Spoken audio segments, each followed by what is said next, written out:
നമുക്കറിയാം ഇപ്പോൾ തുടങ്ങുന്ന പല സിനിമകളും ബിഗ് ബഡ്ജറ്റ് ചിത്രങ്ങളാണ്. നമുക്ക് നമ്മുടെ മലയാളം ഫിലിം ഇൻഡസ്ട്രിയിലേക്ക് വരികയാണെന്നുണ്ടെങ്കിൽ നമ്മുടെ ഇപ്പോൾ റീസെൻ്റ് ആയിട്ട് വന്ന നമ്മുടെ എമ്പുരാൻ, നമ്മുടെ മലയാളത്തെ സംബന്ധിച്ചിടത്തോളം ഒരു ബിഗ് ബഡ്ജറ്റ് മൂവിയാണ് എമ്പുരാൻ എന്ന് പറയുന്നത്. അപ്പോൾ ഇത്തരത്തിലുള്ള ബിഗ് ബഡ്ജറ്റ് സിനിമകൾ എടുക്കണം എന്നുണ്ടെങ്കിൽ പലപ്പോഴും നമുക്ക് ഇൻഡിവിജ്വൽ എടുക്കാൻ സാധിക്കണമെന്നില്ല.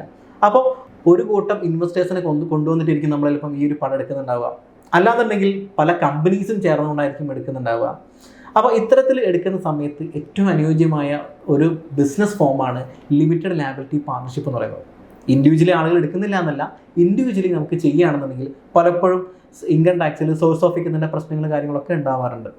അപ്പോൾ ഇത്തരത്തിൽ LLP എടുക്കുന്ന സമയത്ത് ആളുകൾ ഇത് ചൂസ് ചെയ്യാനുള്ള മെയിൻ റീസൺ എന്ന് പറയുന്നത് എത്ര പേരെ വേണമെന്നുണ്ടെങ്കിലും നമുക്ക് LLPയിലേക്ക് കൊണ്ടുവരാൻ സാധിക്കും, അവരുടെ കയ്യിൽ നിന്ന് ഫണ്ട് കോൺട്രിബ്യൂട്ട് ചെയ്യാൻ സാധിക്കും.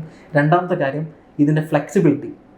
നമുക്ക് നമ്മുടെ നിയമങ്ങൾ നമുക്ക് തന്നെ തീരുമാനിക്കാൻ പറ്റാവുന്ന ഒന്നാണ് LLP എന്ന് പറയുന്നത്.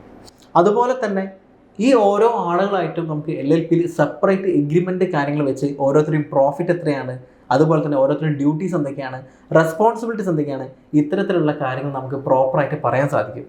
ഇനി നമുക്ക് ഈ ഒരു സിനിമ പുറത്തിറങ്ങിയതിന് ശേഷം നമുക്കറിയാം ഇതിൻ്റെ ഒരു പ്രോഫിറ്റ് വന്നു കഴിഞ്ഞാൽ നമുക്ക് OTT പ്ലാറ്റ്ഫോം വഴിയുള്ള ഇൻകം ഉണ്ടായിരിക്കും, തിയേറ്റർ വഴിയുള്ള ഇൻകം ഉണ്ടായിരിക്കും, സാറ്റലൈറ്റ് വഴിയുള്ള ഇൻകം ഉണ്ടായിരിക്കും. അപ്പോൾ ഇത്തരത്തിലുള്ള പ്രോഫിറ്റ് കാര്യങ്ങളൊക്കെ വന്നതിന് ശേഷം ഇതെല്ലാം നമ്മൾ ഡിസ്ട്രിബ്യൂട്ട് ചെയ്തതിന് ശേഷം ഈ പറഞ്ഞ ആളുകളെല്ലാം റിസൈൻ ചെയ്യിപ്പിക്കാം. അതിനുശേഷം അടുത്ത സിനിമ എടുക്കുന്ന സമയത്ത് പുതിയ പാർട്ട്നേഴ്സിനെ നമുക്കെല്ലാം വീണ്ടും കൊണ്ടുവരാം, അവരെ കയ്യിൽ നിന്ന് ഫണ്ട് ആക്സെപ്റ്റ് ചെയ്യും. അപ്പോൾ ഇത്തരത്തിലുള്ള രീതിയിലാണ് LLP കാര്യങ്ങളൊക്കെ നടന്നുകൊണ്ടിരിക്കുന്നത്.